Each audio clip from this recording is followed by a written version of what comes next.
Jelajah Kota Tua bersama komunitas jelajah budaya. Kunjungi, lindungi, lestarikan.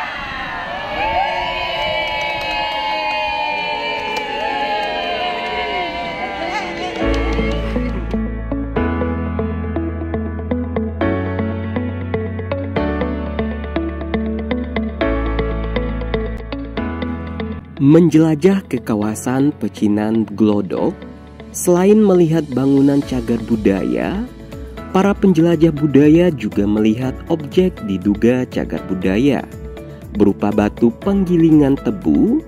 Perlu diketahui, di Batavia dulunya banyak penggilingan tebu yang dikelola secara tradisional.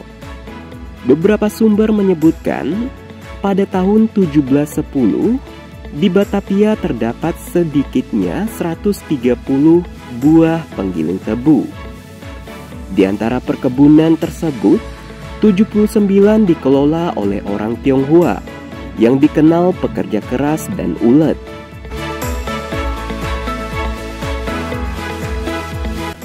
Kemudian, para penjelajah budaya mengunjungi kelenteng Arya Marga yang usianya lebih dari 200 tahun lalu. Hal ini dapat dilihat dari prasasti pendirian dan hibah bangunan yang tertempel di bagian sisi kanan peset bangunan. Letak lantainya yang juga lebih rendah dari jalan gang menjadikan bangunan ini acap kali digenangi air pada musim penghujan. Jika kita masuk ke dalam akan terlihat konstruksi kayu yang indah pada bagian plafon bangunan. Dewa utama yang dipuja pada bangunan kelenteng ini adalah jenderal-jenderal pada cerita The Three Kingdom atau lebih populer sebagai Samkok. Sayap kiri dan kanan bangunan utama telah mengalami peninggian dengan fungsi mencegah air musim hujan masuk ke dalam. Namun, lantai bagian asli masih tampak pada bagian belakang bangunan utama.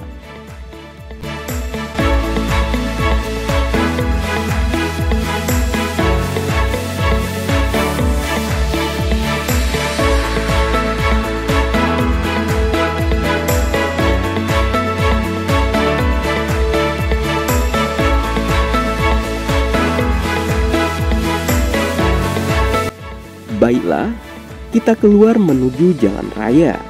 Di sana ada sebuah bangunan yang bersejarah di Jalan Perniagaan.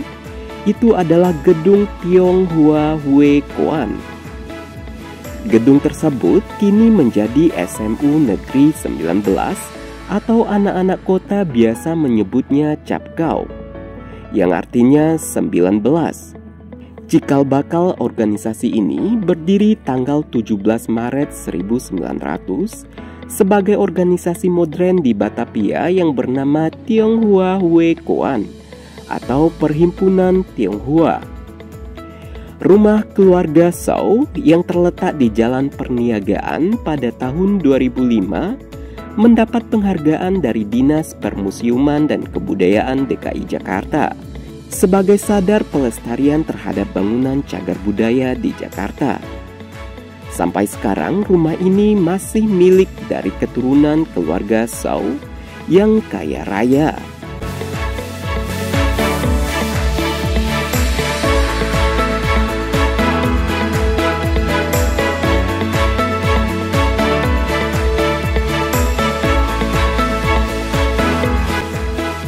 Masyarakat yang melintas di Jalan Kemenangan 3 atau Petak 9 akan terkesima dengan bangunan yang memiliki nuansa warna merah. Bangunan ini merupakan kelenteng Tosebio, salah satu kelenteng bersejarah yang berada di kawasan Glodok. Oh iya, pada masa Hindia Belanda, jalan di depan kelenteng dulunya bernama Tosobieustraat atau Jalan Tosobio.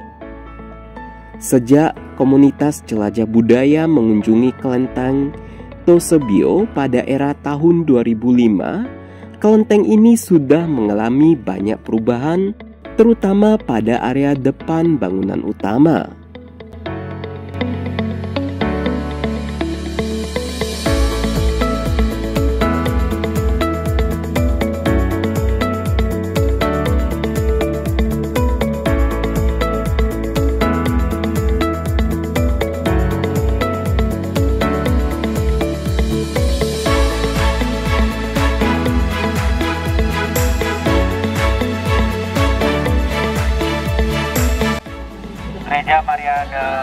apa ya. Ini belum tahu lama kalau dipunyai sebagai gereja ya, karena baru tahun 1949. Tapi kalau rumahnya sendiri, ini dulu rumah Kapiten Kio ya. Jadi dulu ini salah satu orang Tengah juga. Kita bisa lihat bentuk atapnya tahun 49, kemudian direnov dan dijadikan sebagai bangunan gereja. Ini dulu. Cikal bakal rumah Tionghoa dijadikan sebagai gereja Maria de Fatima. Berawal ketika di negeri Cina pada tahun 1940-an, banyak misionaris yang keluar dari Tiongkok. Sebagian dari mereka menuju Indonesia, dan pada tahun 1953, seorang Peter bernama Wilhelmus Krause Pan Eden membeli sebidang tanah di petak 9 serta bangunannya. Kemudian pada tahun 1954, bangunan yang dikenal dengan Gereja Maria de Fatima pertama dilaksanakan misa.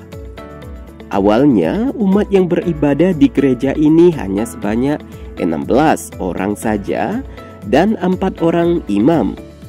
Ke-16 umat adalah peranakan Tionghoa dan misa disampaikan dalam bahasa Mandarin. Lambat laun, jumlahnya semakin meningkat. Jadwal ibadah umat tidak hanya dilakukan sekali dalam sehari, namun dalam setiap hari Minggu bisa dilaksanakan beberapa kali.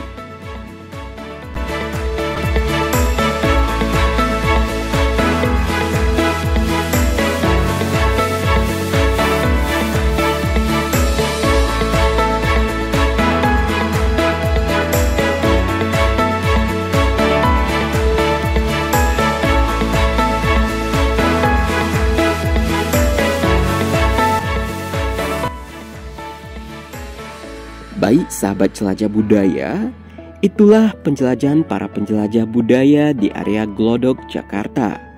Sampai jumpa di penjelajahan kita berikutnya. Terakhir, kunjungi, lindungi, dan lestarikan.